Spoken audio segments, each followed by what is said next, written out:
Երևս կարծում եմ առնոտ։ Խնդրեմ, կարող եմ խոսել։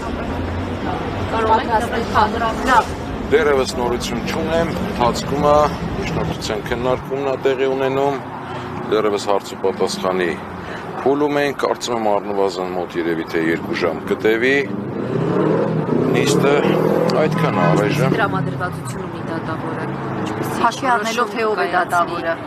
Ես չեմ կարող, տրամադրվածությունը մանավանդ փորձառու երկարատևական աշխատող դատավորի դեպքում պարզ է, որ նկատելի չի լինի, ավելին տրամադրվածություններով չէ, փաստերով մենք գործ ունենք, իսկ տվյալ դեպքում ակնհայտ փաստերը որ կան, որ կալանքի պետք է չբավարարվի։ Ես մի հարց տամ, քննչականը ինչպես է հիմնավորում իր միջնորդությունը, ինչու է ուզում, որ հենց տանեն կալանքի, հենց Դավիթին եւ ոչ թե նաեւ մյուսներին, ինչով է այդ տարբերությունը։ Տարբերությունը մեզ չկարողացան անկեղծ ասած բացատրել, տարբերությունը կարծում եմ այստեղ ավելի շատ քաղաքական որոշում է, այն նկատի ունեմ, որ առջևում ընտրություններ են, այն նկատի ունեմ, որ իրենք ուզում են այդ կերպ երևի նախադեպ ստեղծեն, վախի մթնոլորտը խորացնեն, շարունակեն, որ ընդդիմադիր կլինի, ինչ-որ մեկը իր դիրքորոշումը, եթե հայտնի, որը ոչ այդքան հաճելի լինի, տվյալ դեպքում գաղափարված լինի, կարծում եմ այստեղ մենք գործ ունենք քաղաքական բռնաճնշման հետ, չնայած երիտասարդը որևէ քաղաքական կողմնորոշում, այսինքն կուսակցական կամ չի, այլ սա պարզապես ընդհանուր երկրի մթնոլորտի ես ճնշում եմ համարում, այն որ ընդհանուր բռնապետական ճնշում եմ համարում այս ամենը։ Ու նաև իմ համար կրկնակի ցավալի է, որ այդ դիպվածը տեղի է ունենում եկեղեցում, իմ համար ցավալի է, որ ստացվում է վարչապետի պաշտոնը զբաղեցնող անձը եկեղեցում ինչ գործունեություններ ծավալում, քարոզչություններ անում, ինչու պետք է զինված անձինք մտնեն եկեղեցի դուրս գան։ Առաջադրված, երբ որ ասում են գործունեությունը միջամտելու նպատակով բռնություն գործադրել պաշտոնյայի նկատմամբ։ Այստեղ եկեղեցին է վայրը։ Համար անհասկանալի է այդտեղ եկեղեցում պաշտոնյա այդ հանդես գալիս որպես նշված անձնավորությունը, թե պարզապես մտել էր եկեղեցի, այդ ամենը անհասկանալի է։ Քննչականը ասում է, որպես ինչ է հանդես գալիս։ Քննչականը կարող եմ մի ձևակերպման ասել, որևէ մեծ հարցին առայժմ սպառիչ պատասխան չի տվել։ Օգտայի կարգավիճակ ստացել է Նիկոլ Փաշինյանը, որտեղ միջադեպին է եղել, իսկ դժողի կարգավիճակ։ Մենք բազմաթիվ գործեր ունեցել ենք, որտեղ պետք է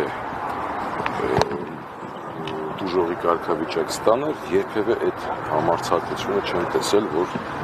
որովհետև եթե դժող լինի, պետք է հարցակնվի, պետք է գադատարան, մենք այդպիսի նախադեպ չենք ունեցել։ Իսկ այլ վկաներ հարցակնվել են գործի շրջանակում։ Այս պահի դրությամբ չեմ կարող ասել։ Պարոն Հարությունյան, դե բռնություն գործադրել, եթե ասում է, որ բռնություն գործադրել անձի նկատմամբ, այս դեպքում չի ենթադրվում, որ անձը պետք է դժող ճանաչվի, հատկապես երբ քննչականը նշում է, որ հարվածել է։ Ես նախորդ պատասխանով ասացի, որ դժող չեն ճանաչում, որովհետև այդ դեպքում պետք է որևէ գործընթացներ լինի, տրամաբանությամբ, այո, եթե կա ինչ-որ մեկի նկատմամբ բռնություն, օրենքի տրամաբանությամբ նկատի ունեն, բայց կարծում եմ չի լինի այդպիսի։ Դե քանի որ Դավիթին մեղադրում են հենց հարվածելու, իսկ մյուսներին մեկին կազմակերպելու, մյուսին էլ միջամտել, օժանդակելու, գուցե դրա պատճառով է, որ քննչականը հենց նրան է առանցքային դերակատար համարում եւ փորձում տանել կալանքի։ Տեսեք,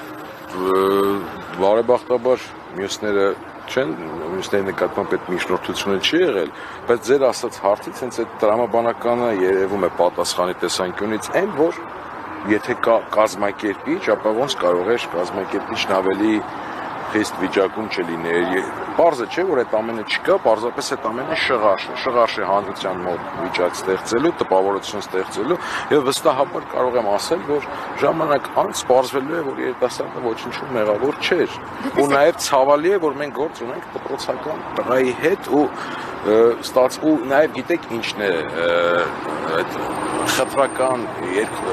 խոսույթը, որ կա էլի, այսինքն նույն իշխանական զանգվածից ես հասցրել եմ մի քանի պատգամավորների կամ գործիչների խոսք լսեմ, որոնք սարսափելի կերպով դատապարտում, ինչն են դարձ, իսկ ինչի չեն դատապարտում, այն որ եկեղեցին ծեսը փորձ է արվում օգտագործել ինչ-որ քարոզչության համար, ինչի դա չեն դատապարտում։ Երբ մարդիկ իրենց համար հանգիստ կանգնած աղոթում էին ու այդ իրարանցումը ինչի եղավ։ Հենց այդ խնդիրը հենց դրանում է ու այդ սա այս հետևանքն է այս վերջի ամիսների այս հակաեկեղեցական լուրջ քարոզչության, այս սրա հետևանքն է, այդ մթնոլորտի ստեղծելու հետևանքն է։ Պարոն Հարությունյան, այնտեղ կադրում երևում է, որ այնուամենայնիվ ձեռքը առաջ է տանում։ Դա հարվածել կարելի է որակել։ Ինչպես կարելի, եթե ձեռքը առաջ տանել է, հարվածել է,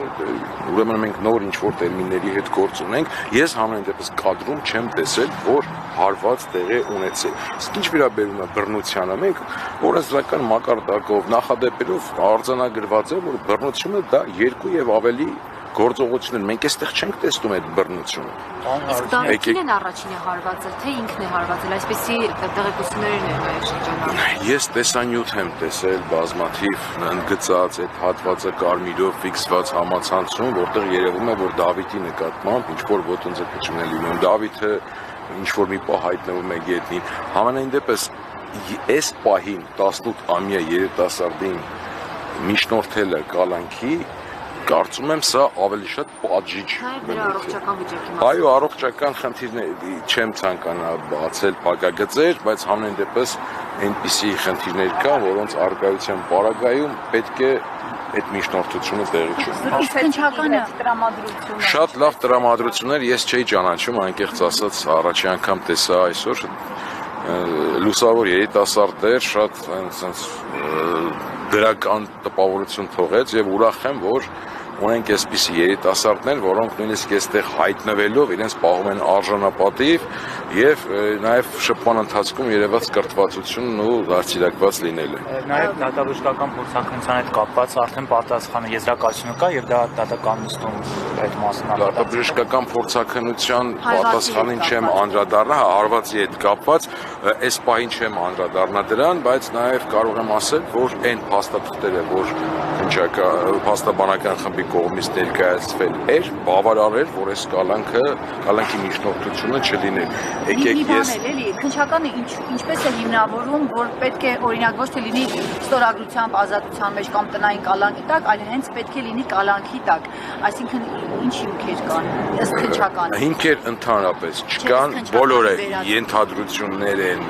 չափազանց անհիմն են, որ կարող է իբրև նոր հանցագործություն կատարել, նաև պայմանավորված իրավիճակով արժևում ընտրություններ եւ այլն, պարզ է, որ նորից եմ կրկնում, այդ հիմքերը բոլորը մերկաբարանոց են, այդ ներկայացված փաստարկները բոլորը անհիմն են, միակ ստեղ խնդիրը, որը ես կարծում եմ, սա նախադեպ ստեղծելն է։ Պարոն Հարությունյան, Գևորգ Գևորգյանին մեղադրում են կազմակերպելու համար, բայց մարդը ասել է, որ երեխաները չի ճանաչում։ Եթե մեկին չես ճանաչում, ինչպես կարող ես կազմակերպել։ Ես չգիտեմ դա ինչպես կարող ես, բայց ներողություն եմ խնդրում, այն տեսանյութը, որ ես տեսել եմ, ճիշտ է ես անձամբ ճանաչում Գևորգ Գևորգյանին, բայց շատ-շատերը, որ նույն իրավիճակում կանգնած էին, նույն կերպ կարող է համարվեին կազմակերպիչ, դա ինչի կազմակերպիչ, որովհետև կազմակերպում են մի բան, որը տեղի է ունեցել, ինչ կազմակերպել։ Այսինքն ինչպես կարող են հարվածելը կազմակերպեն, եթե այդ ամենը նախ հարված չի եղել, երկրորդը այս դիպվածը դա հախուռ դրսևորում է եղել այդ լարվածության ընդամենը, որ խոչընդոտվել է ծեսը։ Եկեք դրան անդրադառնանք ու իրավապահ համակարգը հիմա առաջի հերթին պետք է դրանով վարույթ նախաձեռնած լիներ, որ հոգևորական ծեսի խոչընդոտման հետ կապված ու նաև այդ նախադեպը պետք է հասկանալ, որ նույնիսկ նախկինում, չգիտեմ, միջնադարում, երբ որ ասպետները կամ չգիտեմ իշխանները մտնում էին եկեղեցին, զենքը թողնում էին դուրս, իսկ այսօր ինչ-որ շքախումբով անվտանգությունով մտնում են դուրս են գալու, նորմալ չի, էլ այդ ամեն ինչը կարծում եմ, եկեք ավարտեմ էլի ես։